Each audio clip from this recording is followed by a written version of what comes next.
नमस्कार. लाडक्या बहिणींसाठी मोठी बातमी आहे, मोठी नवीन अपडेट आहे बघा. सर्व लाडक्या बहिणींनी ई-के-वाय-सी करणं सर्वांना बंधनकारक केलेलं आहे आणि तुम्हाला ई-के-वाय-सी करावी लागणार आहे बघा. तर तुम्हाला एक ऑप्शन होतं बघा, तिथं पतीही वारले आहेत आणि वडीलही हयात नाहीत. तर अशा लाडक्या बहिणींनी काय करावं बघा, सर्वांना हा प्रश्न आहे. त्यामुळे सर्वांनी हा व्हिडिओ शेवटपर्यंत पूर्ण बघायचा आहे. तर अशा काही लाडक्या बहिणी त्यांचे पती पण वारले आणि वडील पण नाहीत. तर अशा लाडक्या बहिणी समोर आता समस्यांचा डोंगर उभा राहिलेला आहे. तर सर्व त्या लाडक्या बहिणींना आता पुढे काय करावं, त्यासाठी बघा आजच्या व्हिडिओमध्ये मी तुम्हाला महत्त्वपूर्ण माहिती या व्हिडिओमध्ये देणार आहे. त्यामुळे सर्व लाडक्या बहिणींनी हा व्हिडिओ शेवटपर्यंत कंटिन्यू पूर्ण बघायचा आहे. चॅनलवर नवीन असल्यास चॅनलला लाईक करा, शेअर करा, नवीन असल्यास पटकन सबस्क्राईब करा. ठीक आहे, तर व्हिडिओला सुरुवात करूया बघा. महाराष्ट्र शासनाच्या महत्त्वाकांक्षी मुख्यमंत्री माझी लाडकी बहीण योजनेतील बघा ज्या महिला आहेत लाभार्थ्यांसाठी ई-के-वाय-सी प्रक्रिया बंधनकारक करण्यात आली आहे. योजनेत पारदर्शकता आणण्यासाठी हा निर्णय घेण्यात आलेला आहे आणि तुम्ही तिथं पुढे बघू शकता. इथं माजलगाव इथून एक जी आहे ती एक गोष्ट समोर आलेली आहे. महाराष्ट्र शासनाच्या महत्त्वाकांक्षी मुख्यमंत्री लाडकी बहीण योजनेतील लाभार्थ्यांसाठी ई-के-वाय-सी प्रक्रिया बंधनकारक करण्यात आलेली आहे.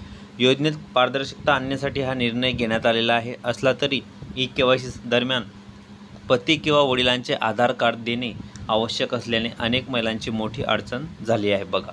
आता कशी अडचण झालेली आहे पुढे बघा. तर लाभार्थ्यांसाठी ई-के-वाय-सी बंधनकारक असणार आहे. मुख्यमंत्री लाडकी बहीण योजनेचा लाभ घेणाऱ्या सर्व आता ई-के-वाय-सी प्रक्रिया पूर्ण करणे बंधनकारक आहे. योजनेतील अपात्र लोकांना उघडण्यासाठी आणि गरजू महिलांना नियमितपणे लाभ मिळावा यासाठी निर्णय हा घेण्यात आलेला आहे. ई-के-वाय-सी न करणाऱ्या महिलांनी पुढील हप्ता मिळण्यास अडचण येऊ शकते बघा. अडचण ही येऊ शकते, त्यामुळे सर्वांनी ई-के-वाय-सी करा. पुढे बघा लाडक्या बहिणींनो, आता ज्यांचे वडील हयात नाहीत, वडील हयात नसलेल्या किंवा घटस्फोटित महिलांना अडचण येत आहेत बघा. तर आता ई-के-वाय-सीसाठी पती किंवा वडिलांचा आधार क्रमांक बंधनकारक केल्यामुळे अनेक महिलांनी मोठी अडचण झालेली आहे. ज्या महिलांचे वडील वारले आहेत आणि पती हयात नाहीत किंवा घटस्फोट झाला आहे, अशा महिलांनी बघा ई-के-वाय-सी प्रक्रिया पूर्ण करताना आधार क्रमांक उपलब्ध नसल्याने अडचणी येत आहेत.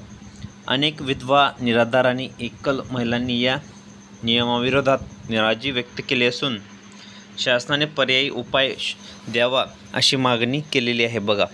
यात पर्यायी उपाय द्यावा यामार्फत मोठी मागणी केलेली आहे.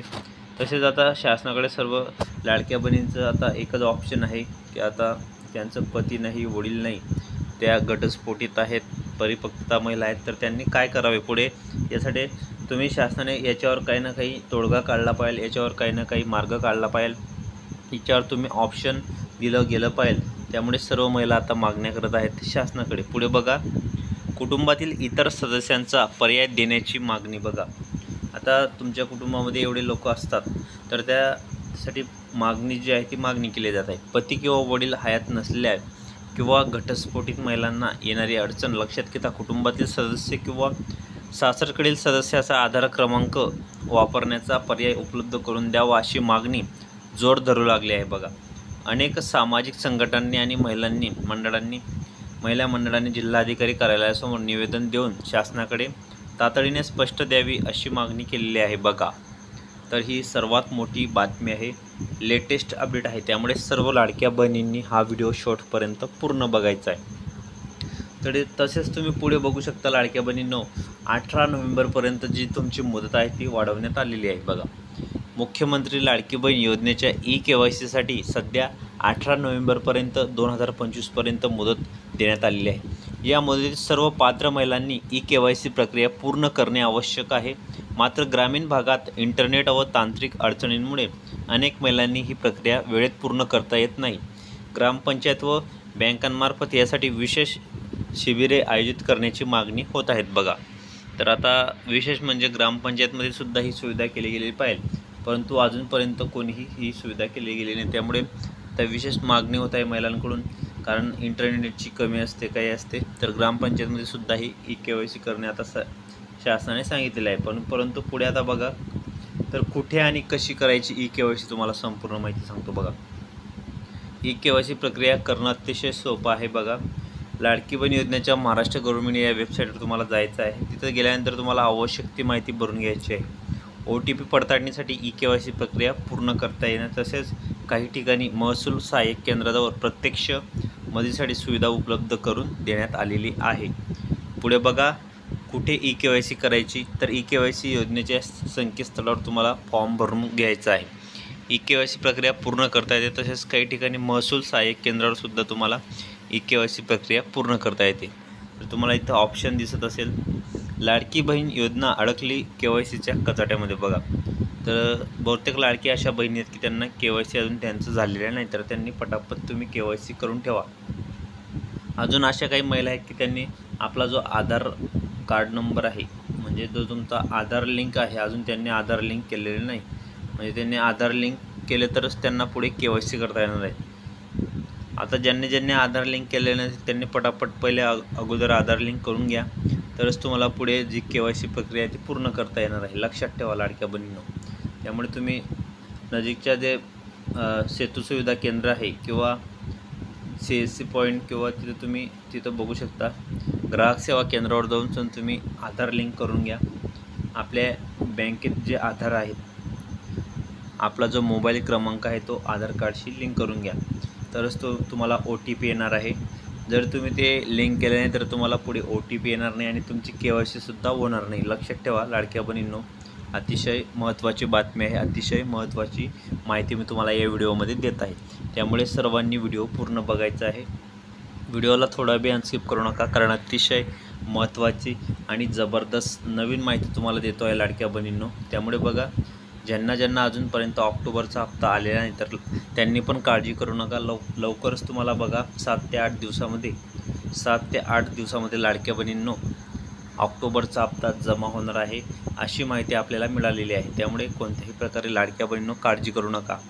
आज तुमची जी आहे 28 ऑक्टोबर डेट आहे, तर लवकरच तुम्हाला लाडक्या बहिणींना लवकरच म्हणजे नोव्हेंबरच्या 8-9 तारखेपर्यंत तुम्हाला हप्ता जमा होऊ शकतो, अशी माहिती मिळालेली आहे।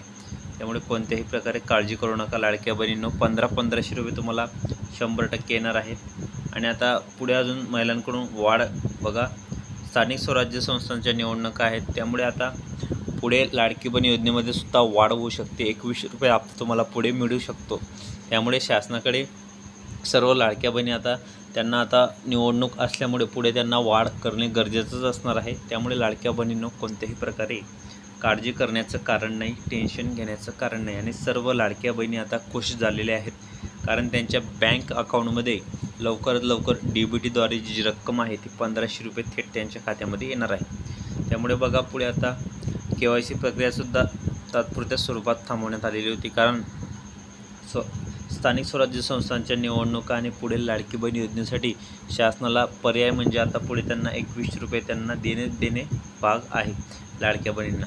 त्यामुळे ज्यांनी KYC केले नसेल तर त्यांनी पटापट KYC करा। पुढे तुम्हाला 21 रुपयेसुद्धा हप्ता शासन देणार आहे।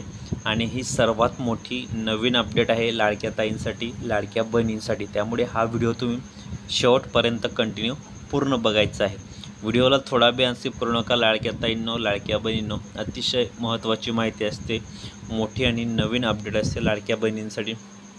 त्यामुळे तुम्ही आपले व्हिडिओ शेवटपर्यंत पूर्ण बघत चला।